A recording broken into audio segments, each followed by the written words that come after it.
Live from the PCTV studios, the Monday Morning Quarterback.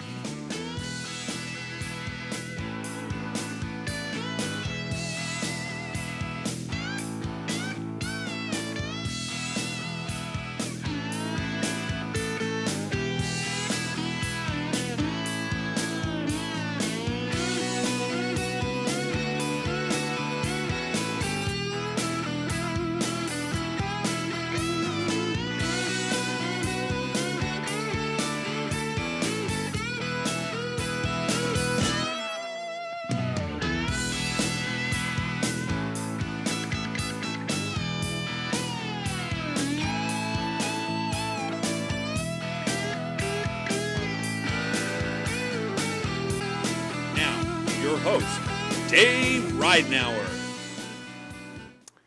And good evening, everyone, and welcome to yet another edition of the Vlahos Dunn Insurance Monday Morning Quarterback Show. I'm Dave Ridenauer, the Monday Morning Quarterback, and we have another fun show planned for you this evening.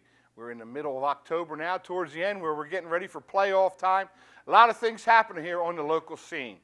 So sit back and relax. Coach Mick and I are getting ready to whoop it up here a little bit and have some fun, talk some high school football. Of course, we have our player of the week and his coach waiting in the wings as well. So sit back and enjoy the Vlahos Dunn Insurance Monday Morning Quarterback Show.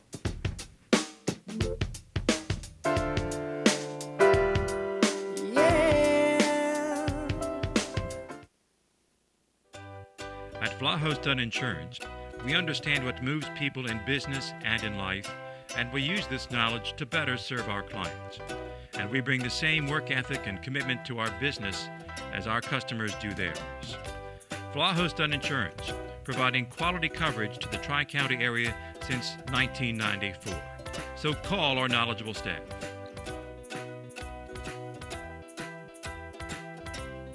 Hi, I'm Jim Vlahos of Vlahos Dunn Insurance, and we're in your community.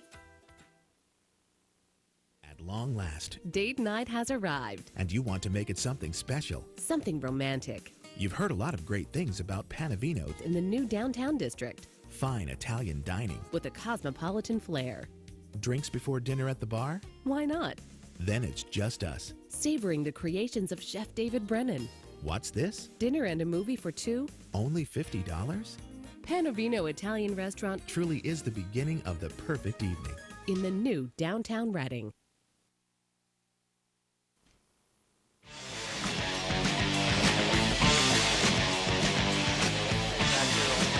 Right now, we're joined by my colleague, Coach Jim Mick, and Coach, we're heading down to the end of October. We're getting into the nitty-gritty. We're getting close to the playoff time, and lots of good things are happening. Exciting weekend over the past weekend, and you were a part of that. And I want to take a minute to congratulate you, first of all, and I know you're going to be upset with me, but I don't care, that down at Pope John Paul on Saturday, they had a little dedication with you and the former coach from Bishop Kendrick, and I had a little dedication, and certainly well-deserved, and congratulations on that, and I'm sure that was a very, very nice event for you and your family. Well, it was very nice, and with gratitude to PJP and those people down there.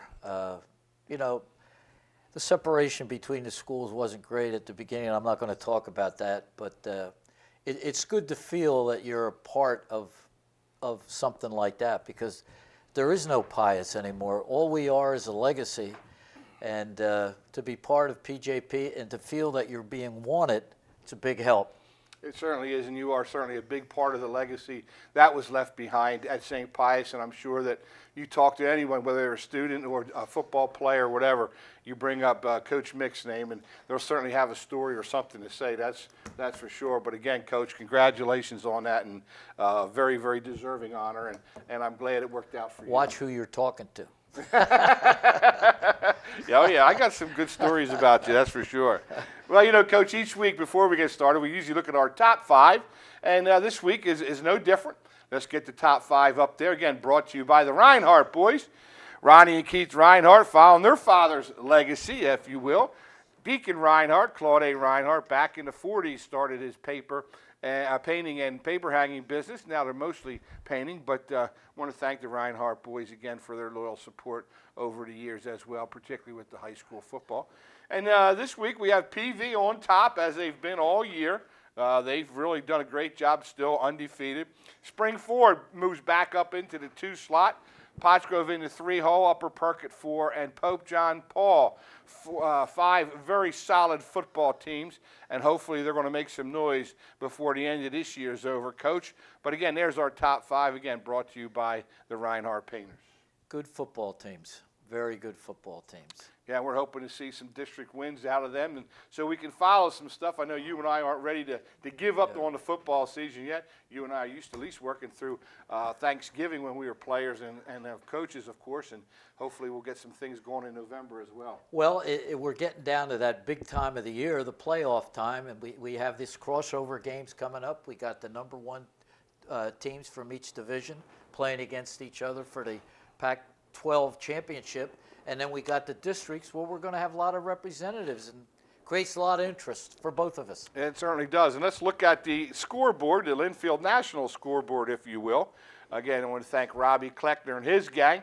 We have the Liberty Division where we'll start this evening. There you see the scores of what transpired last week, although those scores don't look right. I don't know where we got them from. But anyway, we want to thank the Linfield National Golf Course for representing and sponsoring our scoreboard. The first game is a PV and Methacton.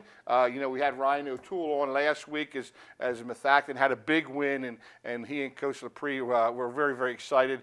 And then they had a tough job ahead of them, and PV jumped all over Methacton early, 35-0 at half, and sort of cruised on out from there. Well, I don't know whether you're guilty of it, but I am.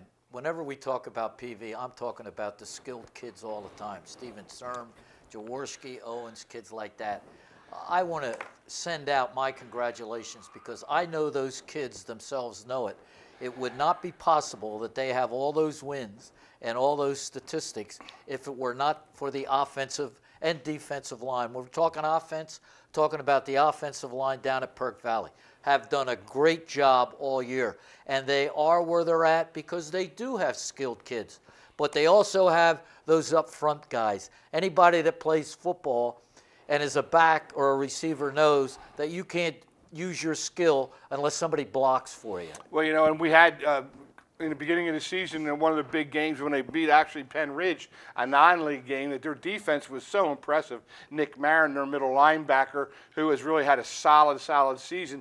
He's been doing it week in and week out. And, the thing about the defense coach is the fact is they are sort of a no-name group, if you will, because they don't have the Sturms. And, of course, Jaworski does double down, and so does Williams. But still, they're more of a no-name group than, we can obviously see what Sturm has done, thrown for 2,500 yards and 29 touchdowns and all his different things. But that defense and the offensive and defensive fronts have been very, very good for And PV. Dave, I think that they are continuing to get better as we go into the season. Sturm, 9 games, 2,500 yards. I didn't throw for that in 5 years. Yeah. 2,500 yards. 29 touchdowns. Only 6 interceptions. And Coach Heist makes no excuse. We're going to throw the ball. Now, most people, 90% of the teams are run before passed. They're not. You better stop the pass first.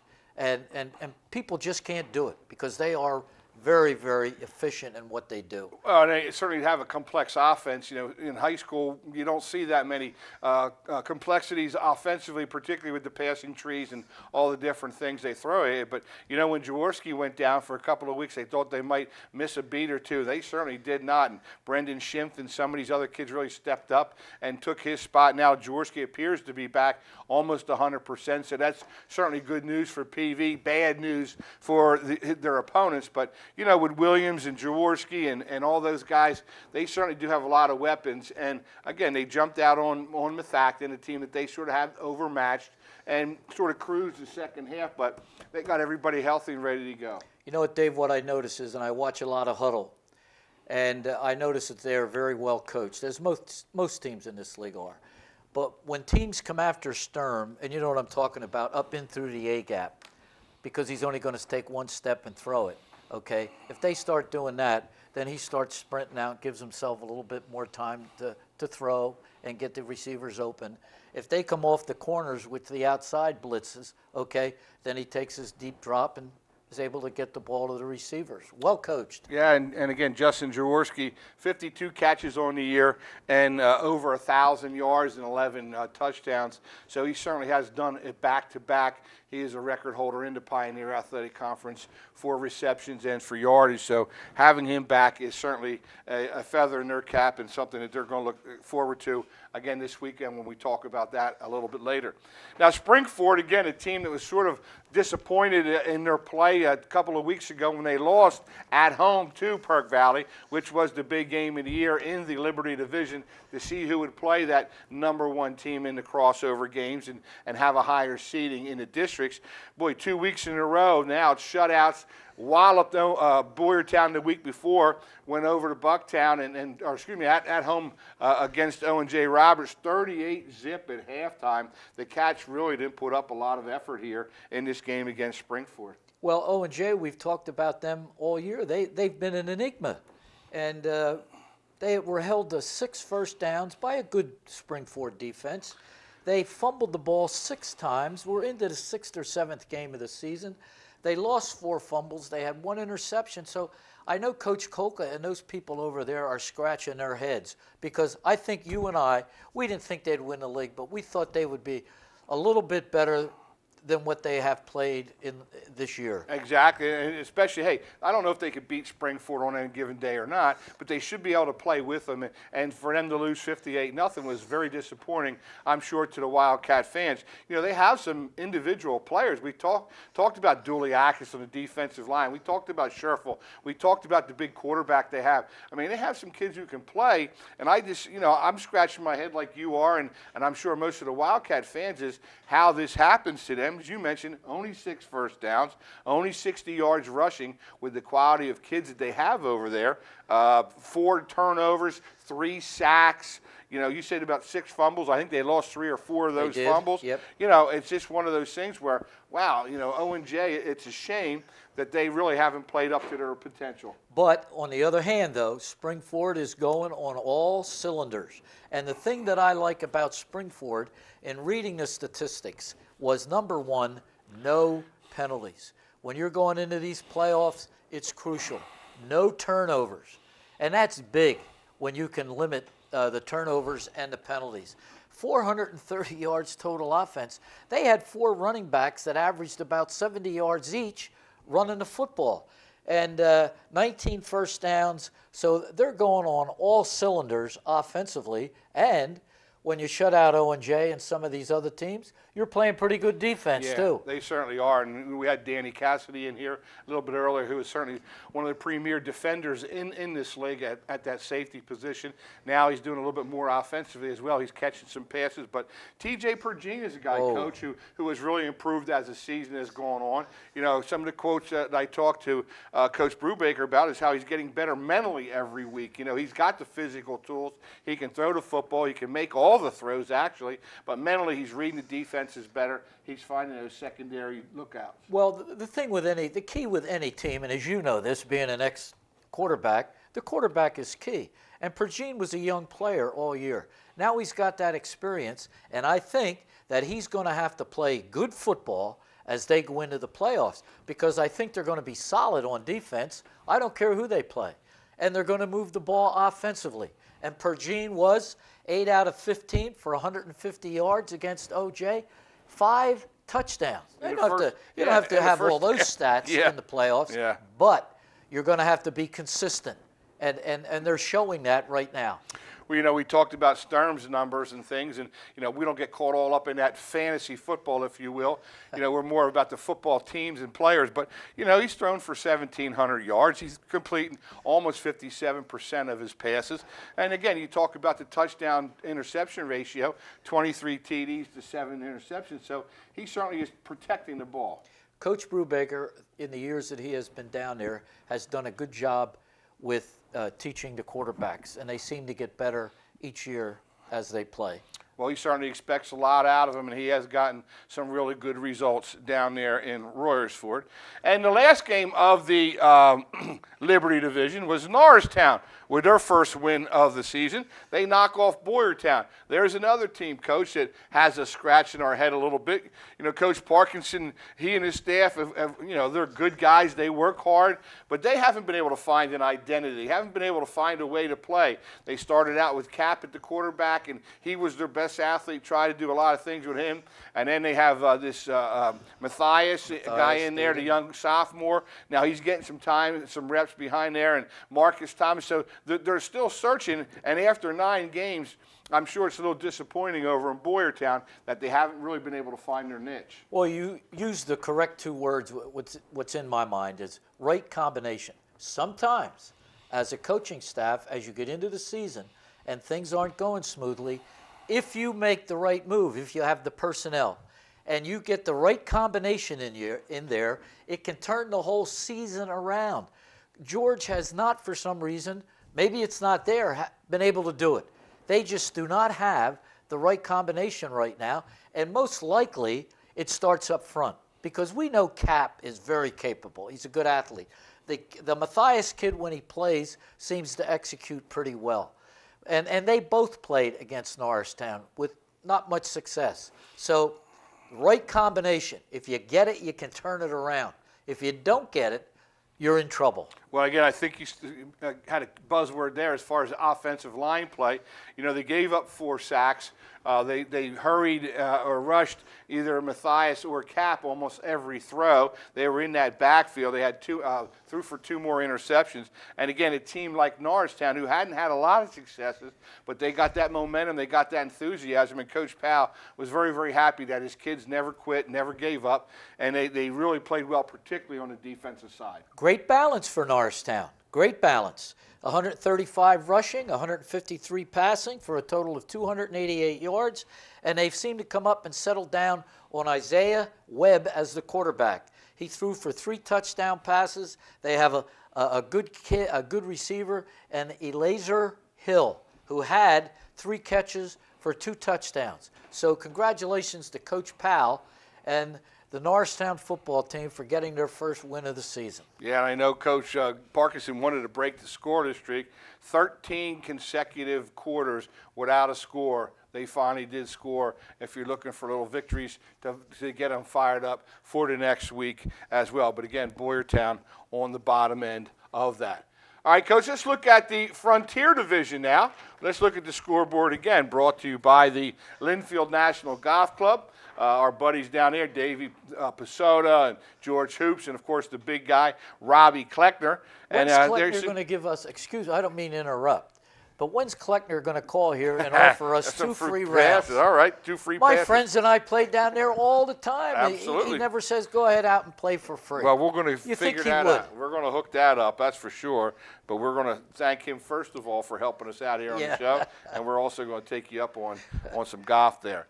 But again, let's start up with the big one there. Obviously, the one that everyone really was talking about all weekend long, Pope John Paul 18 and Pottsgrove 12, Coach. And the game, like I said, you had a little bit of a part of it, being down there for the dedication, but you were there, you were on the sidelines, you saw it firsthand. Give me your synopsis. Huge win by PJP. Huge win. And you know what? I want to talk a little bit about the seniors on this football team. They got 7 or 8 seniors. But, Dave, you played, and you know, 21 straight losses in a row. They haven't won a game till this year, and they've won 3 games before Saturday to make it 4. But those kids played for 2.5 years and never tasted victory. Most kids would pack the bags and go home. What a test of perseverance that is for those kids. Talking about, and we talk a lot about coaches, about hanging in there. You got to be tough. You got to persevere. Did those seniors, etc., persevere?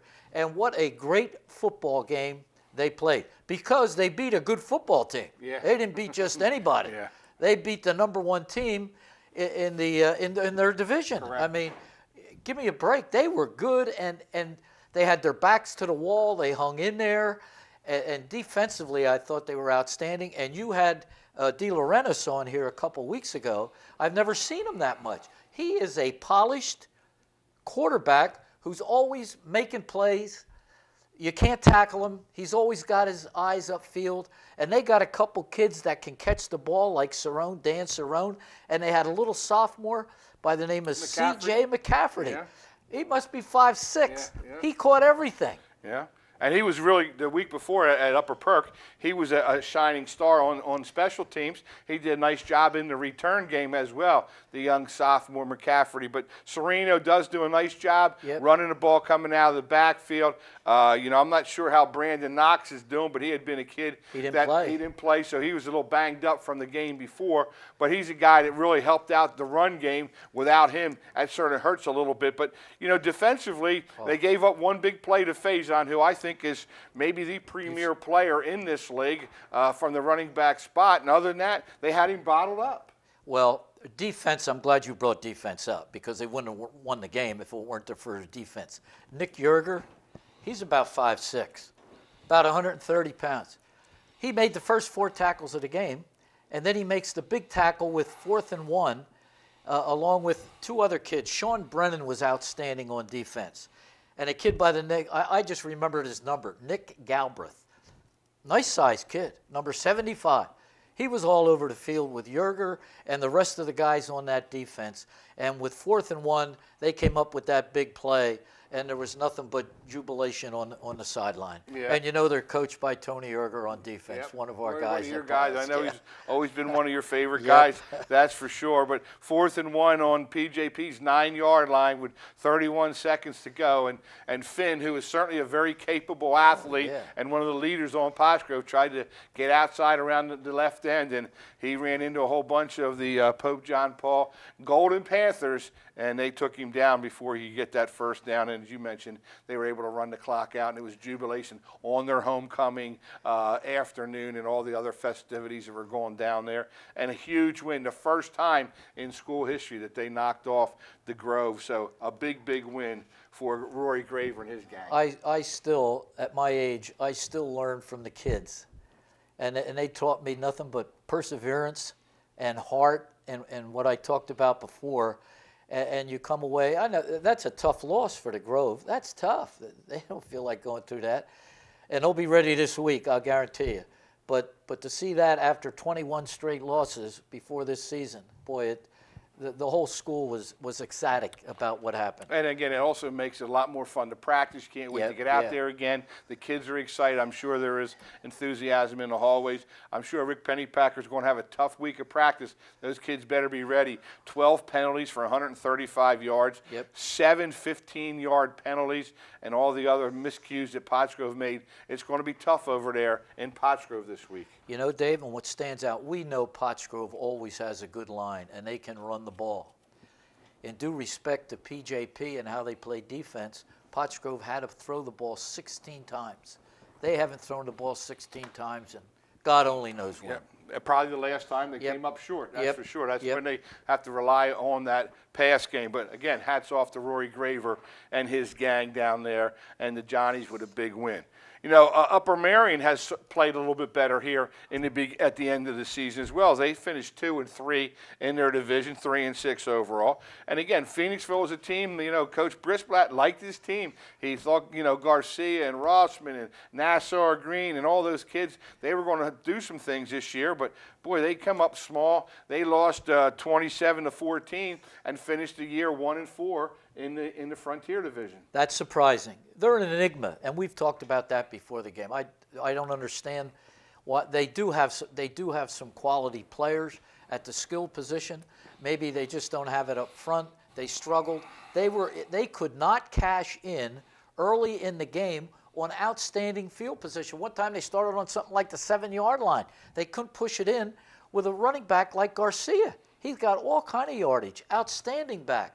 So they are a puzzlement like a couple of the other teams that I'm looking at. Owen J. and Blairtown is, teams that leave you scratching your head a little bit. And Coach Smith down there at Upper Marion has brought that team around. He's got a great linebacker in the McGrath kid who is also a running back. He does a lot of things on them. He blocked a field goal attempt. And then Dave Brown scooped it up, which was almost the deciding touchdown, key touchdown late in the game. And they won the battle as you always do if you win. They won the battle in the trenches Absolutely. Against Phoenixville. And your famous scoop and score that you used to Scoop and love, the scoop and score. Your old drills that you run with those fumbles, and now That's a it was drill you block did field. when you didn't know what else to do. But they never knew that. But again, No. hey, and in a losing effort, hats off to Matt Garcia. She rushed for 151 yards and 2 TDs. Broke the school record for yards in a season with 1,567. Jimmy Johnson, who anybody from this area back in the 60s knows was a heck of a running back for Phoenixville, broke his record that has stood for 50 years. So certainly a credit to Garcia if you're looking for a little silver lining in that loss. Well, they won. My memory serves me correct.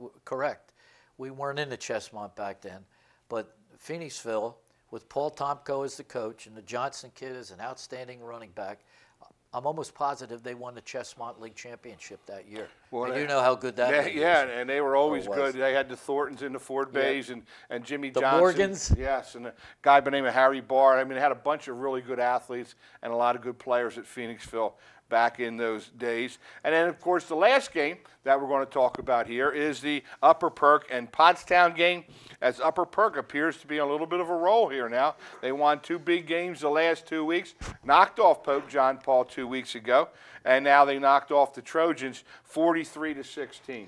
Outside of the Grove loss, which was a big loss, they've been on a roll. And the thing that I like about them is they got nice mix on the offensive side. They can run the ball with Big Wary. They can run the ball, and they can throw the ball with Hallman. And they got Ryan Kendra catching the ball and some other kids that catch the ball. They're on a roll right now. They could challenge Springford big time in the number 2 matchups on Friday night. Well, again, on the other side of the ledger, you look at Pottstown. They had 4 fumbles. They had 0 passing yards. They had 2 quarterbacks, Wiggins and Morton. They combined for 0 for 7 for 0 yards. On a bright spot, Larry Wingo, 127 yards, his career high, and a touchdown for the Trojans. But, you know, one of the things that puzzles me a little bit, Jim, is that each week that we watch them, you know, they have a different guy. They had Isaiah Mays. They had McCalvin. Now they have Wingo. It seems like they have a different guy who is their dominant ball carrier, and I'm not sure why that is. But they still haven't really settled in on what their identity is either here in Pottstown. Well, that's correct. That's why they're 2-7 and 1-4, because Gary has not been able to find that right combination. And I'm still, like Boyertown, and I'm still saying that combination may not be in the backfield. It may be up front. And Mays, as you said, is a good runner. Wingo we haven't heard of much this year. Now he runs the ball a lot. He had 16 carries for 134 yards and a touchdown. And you got to coach in order to understand that. I just can't find that combination some years. And hopefully it'll change in the near future. And you know what, Dave? The Boyertown-Pottstown game, if you're a football fan, in all respect to them, they haven't had a good season. But those kids are going to go out there on Friday or Saturday as the number 6 seeds in each division, and they're going to play their hearts out to get that win, both Boyertown and Pottstown. Should be a good football game. All right, well, we're going to take a quick timeout. When we come back, we are going to look ahead to this weekend, which are the crossover games, the first ever in the Pioneer Athletic Conference, as teams from 1 to 6 in each division match up, with the number 1 teams being the championship of the Pioneer Athletic Conference. So we're going to take a quick timeout. When we come back, Coach Mick and I are going to look at all these games that are coming up right here on the Vallejo Stun Insurance Monday Morning Quarterback Show.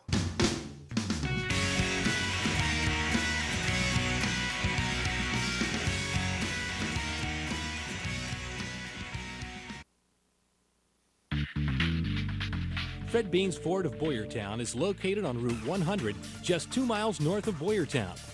Fred Beans Ford provides automotive sales, service, parts, and body shop all in one place.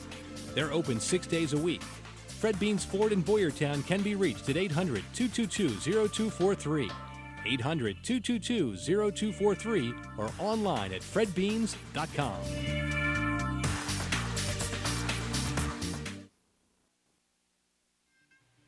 Doc Watson's is one of the hottest new sports bars around.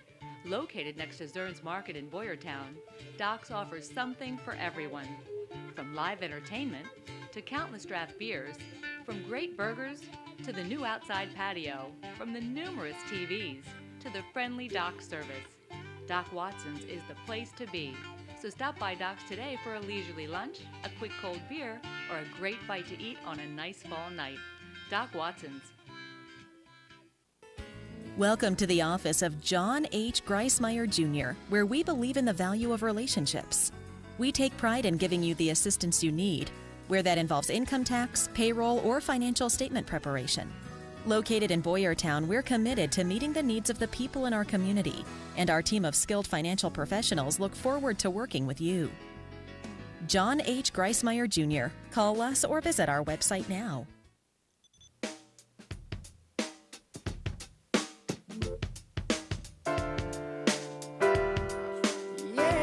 Back here on the Blouse on Insurance Monday morning quarterback show. Dave Rynar joined by Jim Mick. And Coach, we have the crossover games to look at. And I wanted to briefly entertain the possibilities for the District 1 playoffs as well. All right, you want to start down there at the bottom and work your way up to the top? All right, let's do that. The 6 seeds for both schools. Boyertown is traveling to Pottstown, since all the smaller schools or the Frontier Division will be hosting the games this weekend. This will be a Saturday afternoon affair. Boyertown travels to Pottstown. Break it down for us, Coach. Tough to break down, but as I just recently said, it should be a good football game because both of those teams are thirsting for a win, and it will be a big win. Whether you win 8 games or 2 games, every win is important. I think it's important here, like I think in most games, that the offensive lines come to the forefront, whether it's Boyertown or Pottstown. I think both schools have enough skill in the backfield, but they need the help up front. So whoever seems to manage the up front play down in the trenches, I think will come out of there with a victor. Now, Coach, what's your thoughts about having a fast start? When you have 2 teams that have been struggling, the team that comes out first and maybe dictates some tempo, maybe gets a big score early or a big turnover earlier, I always think that sort of helps out teams when they're looking for something to hang on to and get them all fired up. You're absolutely correct. And sometimes if your record is bad, you didn't have a great season, and the game starts out bad for you, the thinking is, oh, here we go again, and that can happen. But I think that both of these schools are going to be ready to play and ready to play for 24 or 48 minutes. Well, we hope so, and we wish both those teams good luck. But again, there's an opportunity for both teams to win. They are the 6th seed from each division. Now we go to the 5th seed, Norristown, with a big win over Boyertown. And these are all come down to the tiebreakers. And when they have the same records, like Boyertown and Norristown both are 1-4, they go to head-to-head competition. Obviously, Norristown just knocked off Boyertown, so they will take the higher seed. And they will travel to Washington Field on Friday night and take on the Phantoms. A team that we said has certainly been a head-scratcher this year. They have some talented kids led by their school record holder now, Matt Garcia.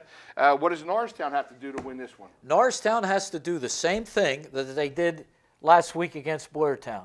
They got to continue to have that real good balance between run and pass, and they had that against Boyertown. So if they can get the Webb kid going and getting the ball to Hill and running the ball and getting first downs and things like that.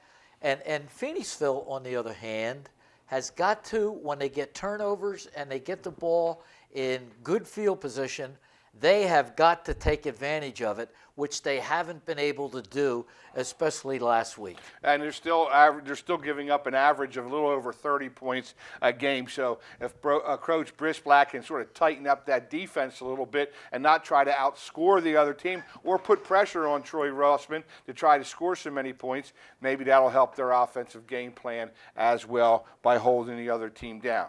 All right, Coach, the number 4 game is the Owen J. Roberts Wildcats, who again coming off a tough loss to Springford, 58-0, traveling to Upper Marion. Upper Marion's playing better the second half of the season as well. They're coming off a big win over Phoenixville, where they scored 27 points. How do you look at that one? if I'm correct, they just played a couple weeks ago. And I think O&J won that football game. So if I'm correct, Upper Marion has every right to look forward to this game for, we use the word, a little revenge on the loss to O&J. And certainly O&J wants to get ready for the Thanksgiving Day game by having a big victory over Upper Marion. Should be. I like to see two teams play that played before, and they don't like it. But as a fan, you like it. We want to see if we can come back and do better than we did the last time.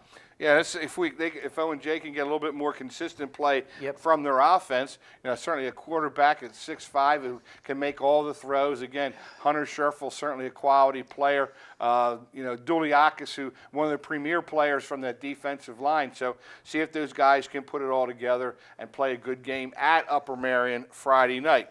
Now we have another Saturday afternoon game. Methacton travels down to Pope John Paul, where you were at last Saturday, Coach. Pope John Paul should be riding the big high. Paul Dupree's gang's going to have to be ready because the Golden Panthers are on a little bit of a roll, Coach. Well, PJP's going to have to get over that win. Sometimes it's hard to get over that win. Coach Graver and Coach Yerger and those guys, by about Wednesday, they better get into their face mask and say, hey, look, the Pottsgrove game is over. We won the game. That means nothing anymore.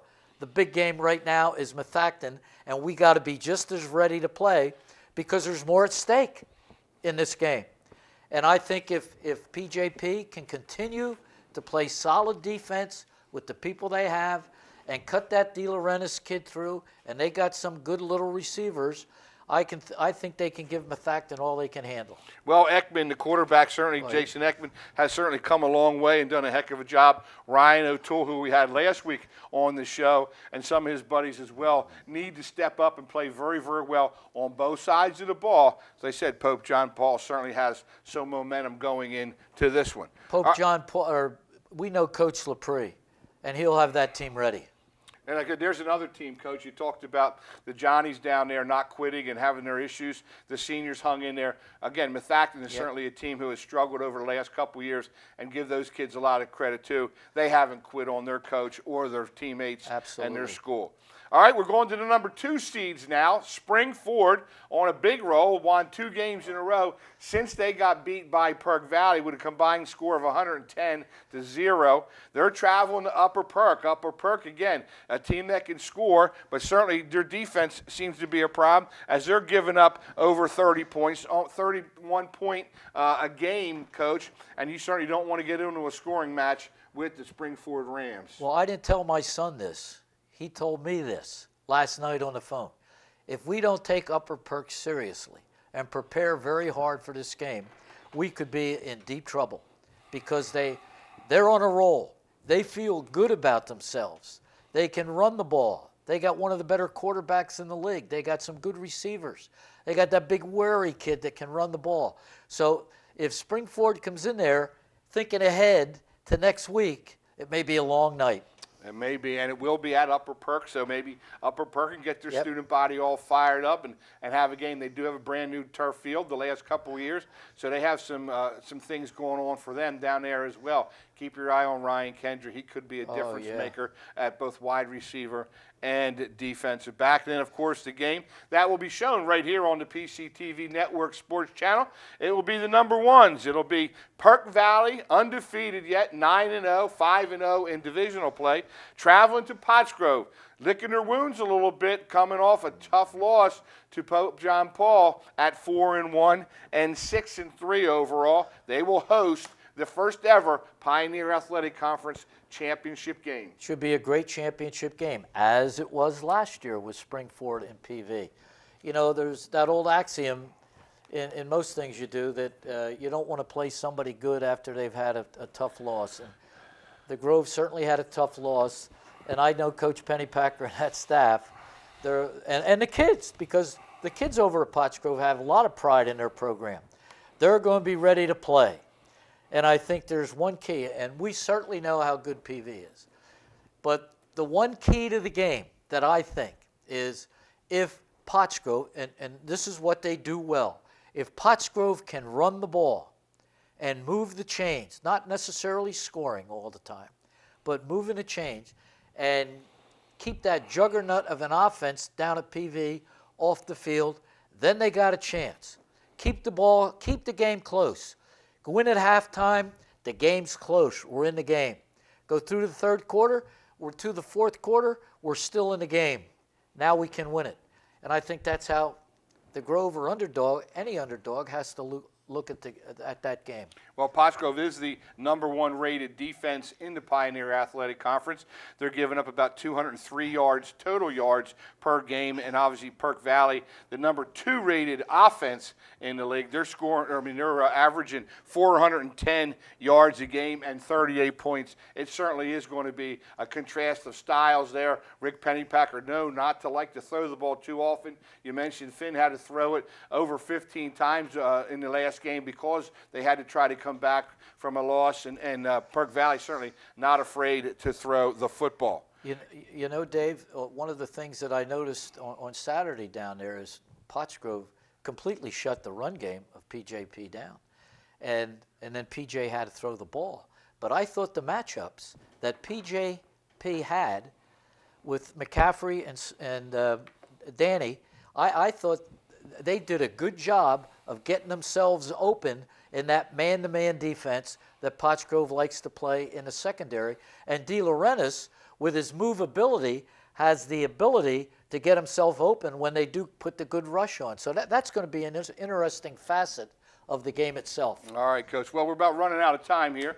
We don't want to cut the player of the week and his coach off a little short, so we want to make sure we give them enough time to talk to them and get a chance to meet our player of the week and his coach, which is always fun. Without the helmet and shoulder pads, you get to see what these guys are really like. But I want to thank you again, Jim. I'm looking forward to next Monday already. We should have some good stuff to talk about. We'll have the crossover games and, of course, all the District 1 play coming up next week as well.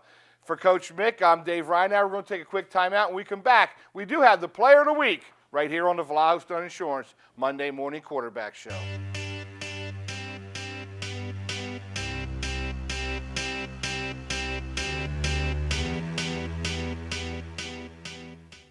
Tee it up at Linfield National Golf Club. It's a shot worth taking. PGA professional Robert Kleckner heads his family-owned course that covers over 6,300 yards of versatile playing ground.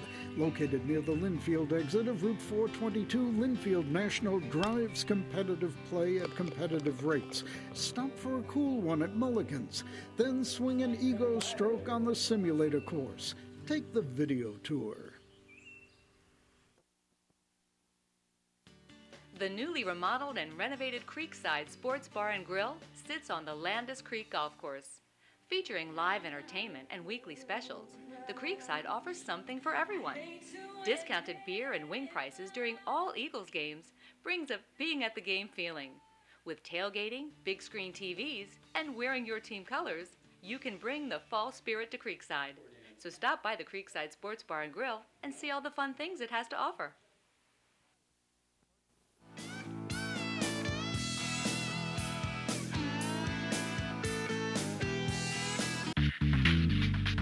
Fred Beans Ford of Boyertown is located on Route 100, just 2 miles north of Boyertown.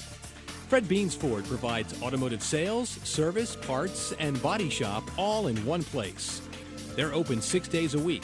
Fred Beans Ford in Boyertown can be reached at 800-222-0243, 800-222-0243, or online at fredbeans.com.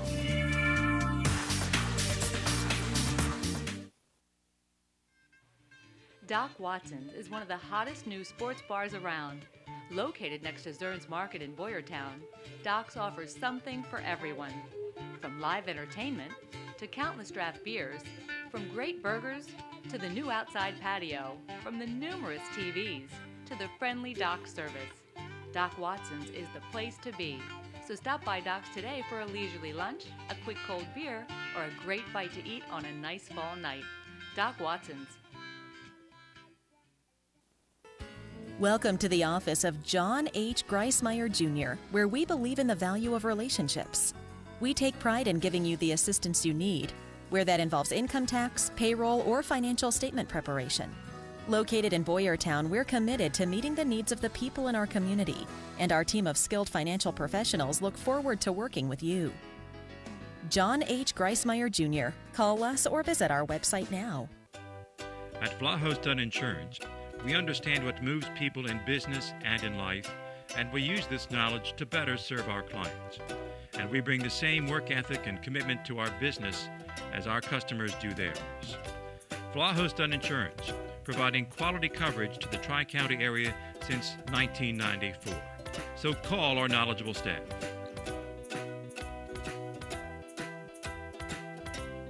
Hi, I'm Jim Vlahos of Vlahos Dunn Insurance, and we're in your community.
We're back with, which is always a great part of our show here on the Vlahos Dunn Insurance Monday Morning Quarterback, where we get an opportunity to meet the player of the week and the coach.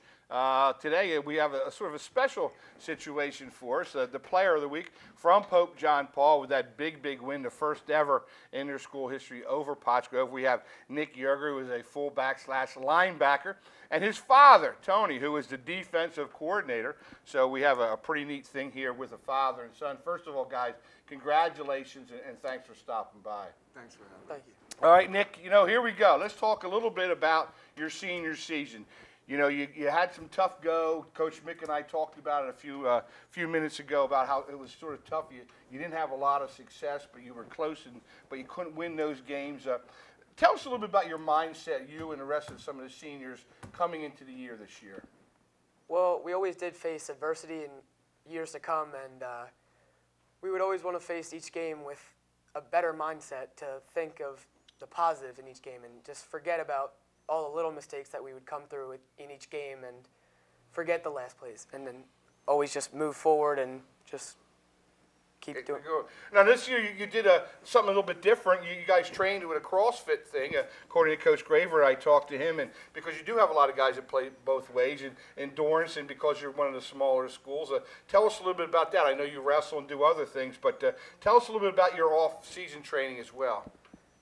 We always are working to get stronger and a lot more fit, but this year I think especially we worked on a lot more endurance because there were some games last year that we fell apart within the second half, and this year we definitely spent a lot more time on conditioning, doing gassers, a lot more sprints. And it's worked out, obviously. Yeah. Yes. Well, Tony, as a defensive coordinator, you certainly do have a lot to say about what happens. And coming in, you knew you had some kids. You had Jeski and you had your son. You had Brennan. You had some kids that had played before for you. So you did have a little bit of recognition there. What kinds of things did you want to accomplish or change, or what was your mindset coming into the season this year? Well, a program starts much before this year. Even though we took our licks down in the past, it started in the weight room for us.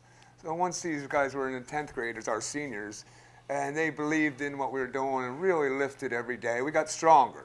So to be able to compete, you have to be stronger. All right. The next thing for us really is if you want to play football, you got to be able to block and you have to be able to tackle. And we really worked on our tackling this year like you can't believe. With a small team, sometimes that's tough. I tackle live every day. Coach Graver cringes a bit, but we have to learn to tackle. And now these guys look forward to that each day, and we go after each other every day of practice, and they love it. We hoop it up, and we're getting better at tackling, and that's the secret to defense. If you can't tackle, you can't beat anyone. Well, you know, it's kind of neat that you say that because, you know, I know that Jim has always talked about, you know, you when you played at St. Pius and the kind of kid just like your son, you know, a smallish guy, but gave 110%. It's kind of cool that you go out there and mix it up with the guys, and I'm sure that's kind of fun for you. You get a chance to mix it up with the old man a little bit. Tell us a little bit about how that goes. Yeah, I definitely hear it when I do bad. Okay. He'll always give me he'll let me know. But I like him out there. He definitely gets us all hyped up. Always there to give us a nice. He always riles us up on the pregame speech. And that's all part of the football experience, that's for sure. Now, you know, we talked to Rory Graver a couple of weeks ago when we had quarterback Matt DeLaurentis in there, and he was very, very happy with the progress of the way the team was going. Let's go back to the game where this whole thing started, really, where you knocked off Schuylkill Valley. You had lost 21 in a row. You beat Schuylkill Valley 33-zip, which had to be a good game defensively. Broke the scoreless streak or the winless streak, and tell me a little bit about that. How was the team? What was the reaction? How did you guys feel after that game then? Definitely a very, very ecstatic game. We came to play that game. We were tired of it. We finally came to play. Some days we'll always, like at the beginning of the season, we always waited a little bit and came out a little flat at the beginning of each game, and I don't think we came out flat that game at all. Well, you threw a shutout at him, Tony, so you had to be real happy about that. Not only did you break the winless streak, but you pitched a shutout, 33-zip. That had to be a feather in the defensive side as well. We did. We played a great game that day, and it was a good start. You guys touched on it earlier that, you know, it's tough to coach on a Monday after a loss. It's real hard to coach on a Monday after 20 losses. And, you know, the kids just started to believe, and with that win has really fed into what we're trying to do. Kids have really started to believe on that day that, yes, what Coach is saying we can do, and it makes it a lot easier to coach. And every day since that day at practice has been just great. I mean, we've improved every day because we believe. Yeah. We believe. Well, then you go next week, Nick, and you play Pottstown and knock them off. Now all of a sudden you have 2 in a row. You know, you had all those, you know, some tough go of it for a while. Now all of a sudden you win 2 in a row, and I'm sure the attitudes were great. School was fun, the enthusiasm. Tell us a little bit about how you remember things going back then when you had that two-game win streak. The feeling in the school was, like you said, definitely a lot different.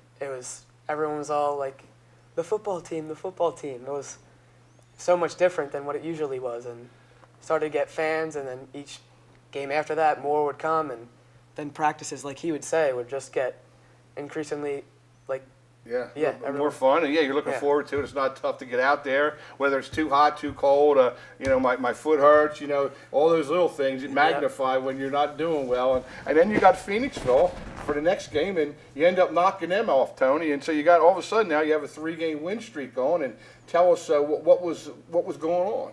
Well, so now 1 win is something you put that feather in your cap, but as you move on and as you improve, it's still tough to win. It's still a learning process how to finish a game, and I thought that night at Phoenixville we finished the game well, and that was the deciding factor. We played well. We stopped the run. The Garcia kid's terrific. He still had his yards, but we played well. And again, the thing is starting to roll now as we're starting to believe. Now we're starting to be able to finish a game in the 4th quarter. It's just a great, great experience, and now it's starting to grow, and as we go forward, it's even better. Now, you're one of the co-captains, Nick, and now you win 3 games in a row, and you're all hyped up, as you mentioned. What kind of things are you trying to get the young kids to follow your lead? Are you like your dad? Are you a fiery, rah-rah guy? Are you more of a leader of example? Or how do you lead the team? I try to lead by example more than rah-rah. Okay. Yep. Yeah, you don't want to take the limelight from Pop, though. But you know, you got to get these young kids. They got to practice hard. They got to show up, and you got to teach them the ropes. Certainly as a senior, and I'm sure those things started to all come into fruition as you start moving on in the season. Now you run into a couple tough games in the middle there, Upper Marion and Upper Perk, a game we did on PCTV. Upper Perk, man, they looked like gangbusters that day. They came out early and sort of jumped on you and got you before you even got a chance to settle in. And they tacked up 517 yards. I mean, Hallman, Tutulo, Wary, all those guys, man, I'll tell you what, they were a handful. What did you think about the Upper Perk? Yep, Really did tough. they came to play. Yeah, Yep. they did. They did. Yeah, and again, Knox went down early in that game. That sort of really hurt your run game, and then all of a sudden you had to rely on the throw and the pass a lot. So it was a tough game for you over at Upper Perk. It was a tough one for me. Yeah. Embarrassing. On 500 yards, give up was a tough day. Give hats off to Upper Perk though. They ran right over us. They played well. But everything I know about defense, I learned from Coach Mick, and we don't give up 500 yards to anybody. God bless them. They did that day, and we got a butt kicking. Well, it's funny because after the game, I did the game with Bill Zinfer, and we were sort of wrapping things up. And I know the teams meet on the field now. And Coach Grave, a pretty quiet guy, laid back, whatever. He was a little fired up after that game, Nick. Tell us, Coach, you don't have to tell us exactly what he said, but Coach Graver looked like he was a little fired up after that game. Yeah, that was definitely a game that we definitely should have been in.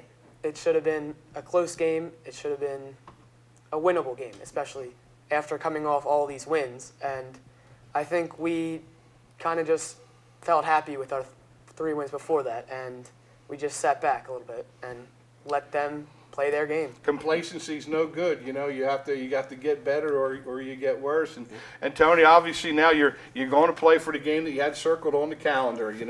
I read some of the quotes from your son there that a lot of teams get intimidated by Pottsgrove because they had so much success, and you guys believed in yourself, and this was the game that you wanted to use as a measuring stick to see how far the program has come.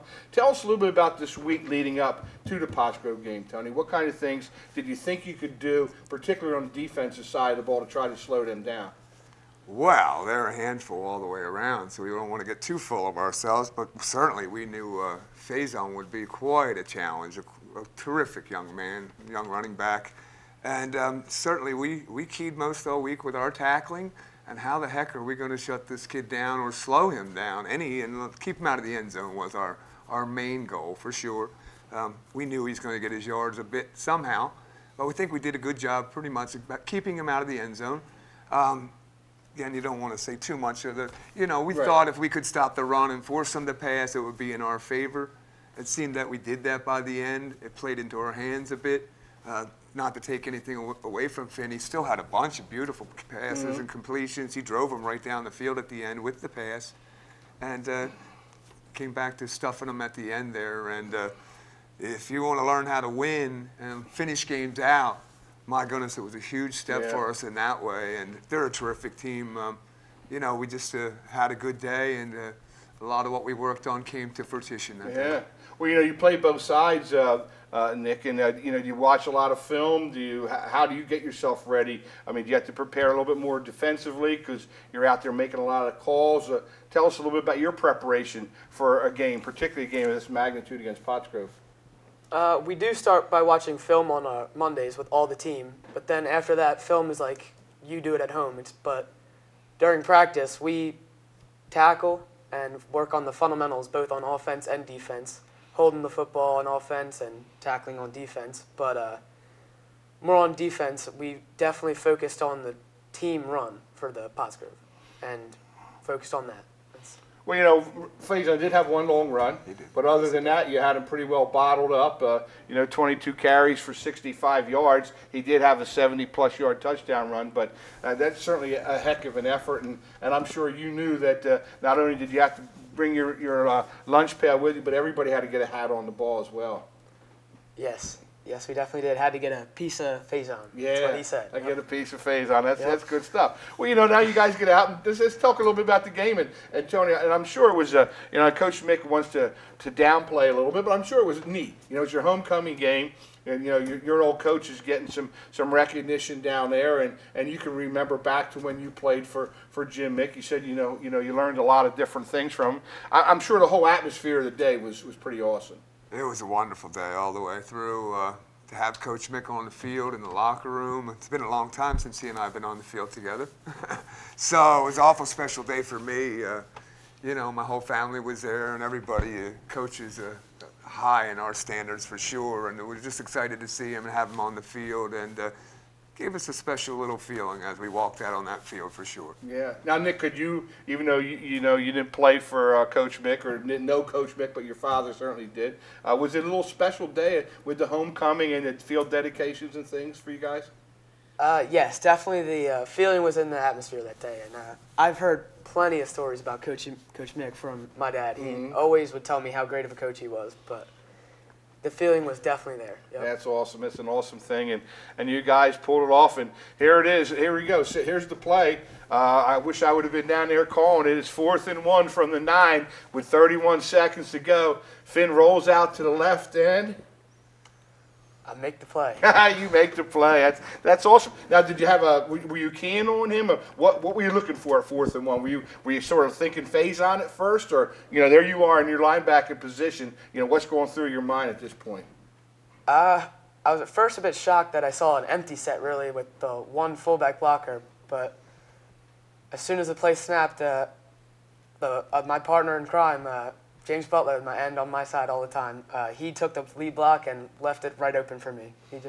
And you came up with the big tackle and stopped them short on a 4th and 1 and wrapped them up. Now, you're certainly an accomplished wrestler as well. Do you think that helps you out a little bit when it comes time to tackle and your little double leg takedown kind of thing? Does it help? Yes. It definitely does. Definitely helps. That's pretty cool. So, and I'm sure then you have to run the clock out and everything is jubilation. Tony, what was that like on the sidelines? Oh my goodness! Just even the last whole series was just everything about football that you want, the excitement of it all, and to finish the deal off and come away with a win there. Just an awesome feeling. Again, just another step in what we're trying to do, how we can teach. And really could take us to another level. Yeah, we think. That's awesome. It's awesome. And Nick, I tell you what, it's a great feeling. And hats off to you guys as Coach Mick talked about the seniors and how you've all hung together. And now you have some more football to play now, though. It's nice to party for the weekend, but now Monday you got to get back to work. You're playing in the crossover game. You're going to host Methacton. Tell me a little bit about what you know about Methacton. Well, you definitely can't overlook any team, and that's a big thing about us, too. You can't overlook anyone, especially us, too. And we won't be overlooking them. We'll be ready for all their keys and what they have, and we'll come to play come Saturday. And you have a home game Saturday at your place, which is really cool. It is. So you guys will keep that enthusiasm over and get everybody fired up. What kind of things you're going to work on? The same things that you've been on, Tony, all year? The same type of things. Again, we basically pride ourselves on the fundamentals and tackling. So we'll work on what we work on, but certainly we watched a ton of film, and we'll try to, key on a few things they try to do. Like Nick said, we certainly can't overlook them. Their record does not indicate what kind of team they are. They can come in there and take it to anybody, and we better be ready for a good football game. That's for sure. And then, of course, you have some playoffs, which, you want to take one step at a time, but certainly you're looking for the 4A playoffs at District 1. And it looks like now, as you're sitting, you might play the #1 seed, but obviously that would be a cap for your season, your senior year, Nick, to get in those playoffs and give yourself a shot. Yeah. Awesome. Tony, any last words? We look forward to the playoffs, not having a chance to be there, and we've always want to play the best that's in front of us. So we'd love a shot at Interborough or anybody we get there, and not just be happy to be there. We want to get there for a reason and do see what makes some noise. Awesome. Well, I'll tell you what, it's really kind of cool, and with father and son here, Coach Graver couldn't make it, and it was great to see that you were able to be here as well. And Nick, I want to give you a couple of things. Here's a certificate which is declaring you the Player of the Week. Again, I want to thank my buddy Phil Lang and the Digital Print Works for helping us out with that. And then we have our little mini Heisman that you can proudly display as well. The trophy and plaque shack, my buddy Charlie Pierce hooks us up with that, and that's something for you to remember your time here and as your defensive play, and also your Player of the Week and the big tackle. Guys, thanks a lot for stopping down. Good luck the rest of the year, and we look forward to following you and bring home some wins for you. Thanks for having us, Dave. Awesome. Tony Yerger, the defensive coordinator for the Pope John Paul Golden Panthers, and his son, fullback linebacker Nick Yerger. And I did not call Nick Tony one time, and I was scared to death I was going to do that today. We got to take a quick time out. When we come back, we have some more stuff. We're going to break down the Eagles. And, of course, the game with the Dallas Cowboys coming up right here on the Vlahos Insurance Monday Morning Quarterback Show.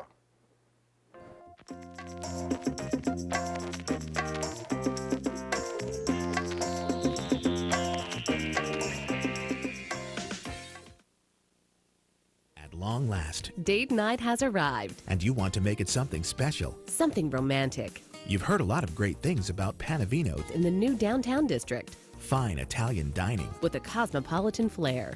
Drinks before dinner at the bar? Why not? Then it's just us. Savoring the creations of Chef David Brennan. What's this? Dinner and a movie for two? Only $50?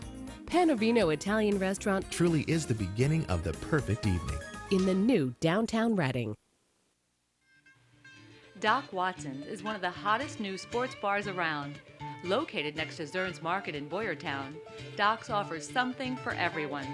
From live entertainment to countless draft beers, from great burgers to the new outside patio, from the numerous TVs to the friendly Doc service. Doc Watson's is the place to be. So stop by Doc's today for a leisurely lunch, a quick cold beer, or a great bite to eat on a nice fall night. Doc Watson's. Established in 1916 and granted membership into the Philadelphia Golf Association in 1920, Brookside Country Club is well known for its challenging layout and true fast greens. The William Gordon design provides a challenge for golfers of all abilities. Brookside Country Club offers traditional club amenities in a family-friendly atmosphere. Brookside Country Club, where elegance and excellence are par for the course. Tee it up at Linfield National Golf Club. It's a shot worth taking. PGA professional Robert Kleckner heads his family-owned course that covers over 6,300 yards of versatile playing ground. Located near the Linfield exit of Route 422, Linfield National drives competitive play at competitive rates. Stop for a cool one at Mulligan's, then swing an ego stroke on the simulator course. Take the video tour.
Hey, we're back here on the Vallejo's Dun Insurance Monday Morning Quarterback Dave Radner. Normally this is the dynamic duo section. Again, we're brought to you by Fred Beans at Boyertown. But Joe couldn't make it tonight. He got called out for something, so we're going to go through this. And I got my good friend Robin Valetudo from the Dallas-Fort Worth area, who I do some radio shows with from time to time, and she's certainly an expert on the Dallas Cowboys, and I figured with the Cowboys and the Eagles going to play Sunday night down in Dallas, it'd be great to get the atmosphere of what's going on down in that area. Robin, are you there? I'm here. The Sports Angel is the backup for Joe. I got it. I love it. Well, not really the backup, but I wanted to have you on this week anyway. I'm a good sport. So listen, I just kind of wanted to get a quick feel, to get my finger on the pulse down there. They're 5-1 coming off a bye week. And the Eagles are traveling down there for a big Sunday night game. And I was kind of curious, how's everybody feeling down there? Man, everybody is just on fire right now for the Dallas Cowboys. You know, who would have guessed 2 rookies, leading the team into this amazing winning streak that they haven't experienced in years, and not only leading them but also surpassing records of past icons of the Dallas Cowboys. So an incredible draft for the Dallas Cowboys, obviously. And the question is, though, what's going to happen when Tony Romo steps back in? Some people are thinking he's ready for Sunday night. I don't think it's going to happen that soon, but I'm like, keep the momentum going, keep the rookie in, let Tony become the backup, right? It's been way too long since Dallas has been on this incredible winning streak. I wouldn't mess with the recipe just right now. Yeah, well, I'll tell you, Dak Prescott certainly has exceeded. I sort of liken him to our guy here, Carson Wentz. Although Wentz, I guess, maybe came because he was a higher draft pick, Dak Prescott had a heck of a career at Mississippi State. He certainly has opened up a lot of eyes and has given him a lot of that mobility back there as well. And between he and Ezekiel Elliott, they certainly are a great 1-2 punch, Robin. Well, that's the added element that I don't think Tony Romo, and I don't think nobody thinks Tony Romo is able to be very effective outside of the pocket. Obviously, he's much better than Dak is in the pocket, but he doesn't have the legs to carry it outside of the pocket, and Dak does. And that is what the Cowboys are needing right now, and I think that is, their X factor, if you will. He can get it in the end zone if he needs to. He doesn't have to think too long if he needs to run the ball or if he's going to pass the ball, whereas Romo, he'll take a couple of extra seconds to decide if he's going to pass, and by then he's either sacked or he's grounded the ball. And then with the combination of Ezekiel Elliott, my goodness, over 700 rushing yards already. This young man has turned out to be such an ace for the Dallas Cowboys. Yeah, he certainly has. He was certainly a guy that was on our draft boards up here, too, before this whole Carson Wentz thing came down and they made all those deals. A lot of people in our area were sort of hoping that Ezekiel Elliott would be available when the Eagles would come to draft, and they were still thinking they were going to have Sam Bradford. This would take some pressure off him, but he certainly has done a heck of a job. And how about that offensive line, though, Robin? The offensive line has really you can't forget about the unsung heroes, yeah. Right? Dak and Zeke, neither one of them would be able to be the superstars without that offensive line doing their job. So, yeah, praise to the offensive line for sure. And even, the other wide receivers, we always hear about Dez, and but the other wide receivers are stepping up to the plate, and Dak is getting everyone into the game. And I think that's, too, is a little bit of a difference with Romo and Dak, is that Dak is really figuring out a way to make this a team effort. There's no really one superstar shining. He's getting the ball to multiple receiving ends. Well, Robin, you and I have talked a lot, and we're starting to even think alike a little bit now, because I'm not saying that Dez Bryant's injury was good, but it may have been a blessing in disguise, because now Cole Beasley, Witten, some of the other younger guys, they're able to spread the ball a little bit around, and Cole Beasley looks like a guy who used to play for the New England Patriots. He looks like one of those guys that keeps getting open, but Dak Prescott has spread the ball around, and he has done a heck of a job. Well, I think it's very reassuring to the offensive unit that every team that puts all their guys on Dez Bryant to shut him down, they better be watching across the field, because we have just as an effective other receiving end on the opposite side, or even down the middle. So we have multiple threats, which is something that we've been lacking for a little while now. Yeah, you have. And I guess Coach Garrett has certainly been really happy with the way things are going. Even some clips of him on the sideline, he looks a lot more animated. He's smiling more. He's sort of like high-fiving some of these young guys. Maybe this has sort of rejuvenated him as well. I think so, too. I think the tough time is going to come when he has absolutely zero input as far as who's going to quarterback that team when the doctors release Tony Romo. And that's going to be sad, because ultimately at the end of the day, it's going to be Jerry Jones and his son, Steven, that make that decision. Well, that's what my next question was, has Jerry Jones been staying out of this thing a little bit, or is he doing his meddling behind the scenes? That's like, is Donald Trump staying quiet, or Right, is he right. buying into Hillary's jabs? Of course he's buying in. Yeah. Well, but he's that's doing it politically, in a politically correct manner Yeah, at there this you point. go. He's not causing additional controversy. So, so 2 thumbs up to Jerry Jones Yeah. at the moment, but it will be interesting, and even for Tony Romo himself, what state is he going to be at when he is released and he sees the momentum that the team is taking? What is he going to do too? Yeah. You know. Well, you know, the other side of the ball, Robin, quickly is, you know, has been playing very well too. You know, they were kind of worried about that. They didn't have a lot of their defensive linemen. There were some suspensions and guys just didn't pan out. But it looks like Sean Lee is healthy. And when he's there quarterbacking that defense, man, they're pretty solid. Oh, absolutely, and watch out for Barry Church too. He's gotten that that interception bug going on. So watch out, Eagles. Well, what do you think? Give us a quick prediction. We're up against a break here, Robin, but give me a quick prediction here. What do you think, Eagles and Cowboys Sunday night? Oh, really? Do you have to ask? Well, I just want to know how much you thought the... I'm going to say it's a very tight, competitive game because I don't want to lose my Eagles fans tuning into your show. But I'm going to say Cowboys on top by 3. Okay, that'll be a good one. Well, listen, Robin, thanks for giving us your insight down there. It's always great to talk to you. We'll be in touch. And good luck against the Eagles on Sunday night. I think it's going to be a whale of a game. It's going to be an exciting Sunday night, that's for sure. So everyone better be watching and tuning in. All right. Thanks. That's the Sports Angel. That's Robin Valatuda, all the way from the Dallas-Fort Worth area right here on the Vlahos Dunn Insurance Monday Morning Quarterback Show. We got to take our last time out, and we come back. I got another buddy there on the line here that wants to talk a little bit about the Eagles. We have our 5-pack picks and all the rest right here on the show. Stay tuned for more right after this.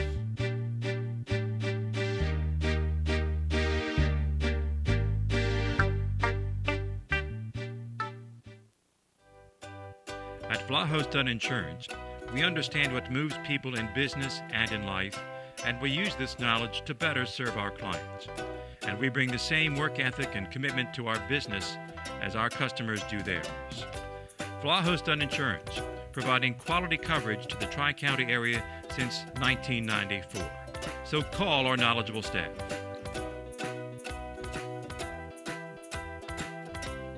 Hi, I'm Jim Vlahos of Vlahos Dunn Insurance, and we're in your community. At long last, Date night has arrived. and you want to make it something special. Something romantic You've heard a lot of great things about Panavino, in the new downtown district fine Italian dining, with a cosmopolitan flair. drinks before dinner at the bar. Why not? Then it's just us. Savoring the creations of Chef David Brennan. What's this? Dinner and a movie for 2? Only $50? Panavino Italian Restaurant Truly is the beginning of the perfect evening. in the new downtown Reading. Doc Watson's is one of the hottest new sports bars around. Located next to Zern's Market in Boyertown, Doc's offers something for everyone. From live entertainment to countless draft beers, from great burgers to the new outside patio, from the numerous TVs to the friendly Doc service. Doc Watson's is the place to be. So stop by Doc's today for a leisurely lunch, a quick cold beer, or a great bite to eat on a nice fall night. Doc Watson's.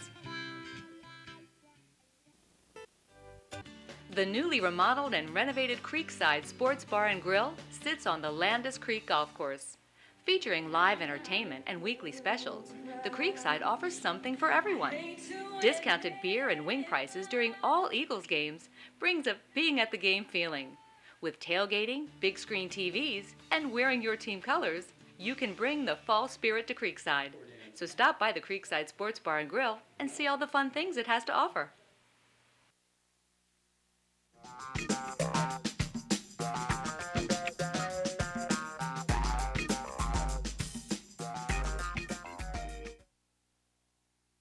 Hey, don't forget about our new guy over there on Charlotte Street, my buddy, 601 North Charlotte, actually. Mike's Brick Oven Pizza. Get over there. Got the best pizza, the best stromboli. He brought us over a cheesesteak stromboli last week, which to die for. Awesome. And he also is involved with that Temple of Terror. Make sure you check that out. That's on the weekends. Every weekend in October, go down there to 20 North Franklin Street in Pottstown. It's a lot of fun, and it's scary. Anybody who likes Halloween, get yourself down there. And again, the best pizza and the best strombolis in 2016. All right, I got my son on the line. I got my buddy Christopher on there, my older son. He's a big Eagles guy. He was actually at the game yesterday, so I kind of wanted to get the temperature of what was going on down at the link yesterday. So, son, tell me a little bit about what was happening down there in Eagle Land. What's going on, Dad? How you doing, brother? It was rocking down there for sure. They got real loud. Boots Sam Bradford good, showed them how much we cared about them, and then got the W. So it was good time and all. Yeah, well, I'll tell you what. I know everybody was looking forward to this game. The Vikings were undefeated, and they were coming into Philly, and Philly had to try to get back on the winning side. Carson Wentz versus Sam Bradford, but it certainly was much bigger than those two guys. Absolutely. Defense came out, played the way they should have played the last two games, got after those backup offensive linemen and hit them all day. That's what they needed to do. Well, Brandon Graham is a guy, speaking of the defense, who is really starting to come into his own. I thought Jordan Hicks had a pretty good game yesterday. What did you see defensively? Anybody stand out down there? Well, I mean, you said it right. Brandon Graham's all over the place. He's been all year. He's had a really great start to this season. Really showing he's worth that trade up instead of Earl Thomas, which I wanted Earl Thomas instead. Right. But we got somebody there. Jordan Hicks all over the place. I think he had like 10 plus tackles, sacks, fumbles. They cut him loose. So it was good to see. Were they all over Sam Bradford down there? Were they booing him? What was the relationship between Bradford and the fans? Absolutely. Right when he came out from player intros and all the way through first series, he came out loud boos the whole time, and then once the defense took over, it was all cheers. They didn't even realize he was on the field. So. Well, it's funny. They did sack him 6 times, Christopher. They hit him about 11 more times. He fumbled the ball twice, so they certainly give him a pretty brutal welcome back to Philadelphia. Absolutely, yeah. They were, listening to WIP this morning. They're all on, of course they got to talk on WIP and all, but, they just wanted to get to his spot. They know he's going to be back there. They were going for the strip sack every single time, they said, and it worked like a charm. He fumbled it, 3-4 times, so they definitely accomplished what they wanted to do for sure. Now, what was the reception that Ryan Matthews gets? I mean, he had a decent game again, but he still finds a way to put the ball on the ground there late in the ball game like he did the previous week.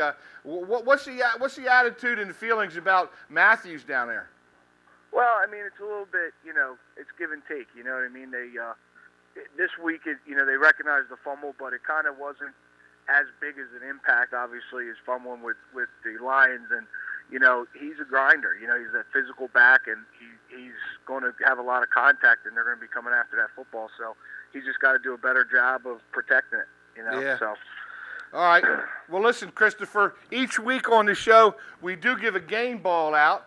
My buddy, Christopher and I both used to get our haircuts together down there at the styling room. Christopher doesn't anymore, but I certainly still do.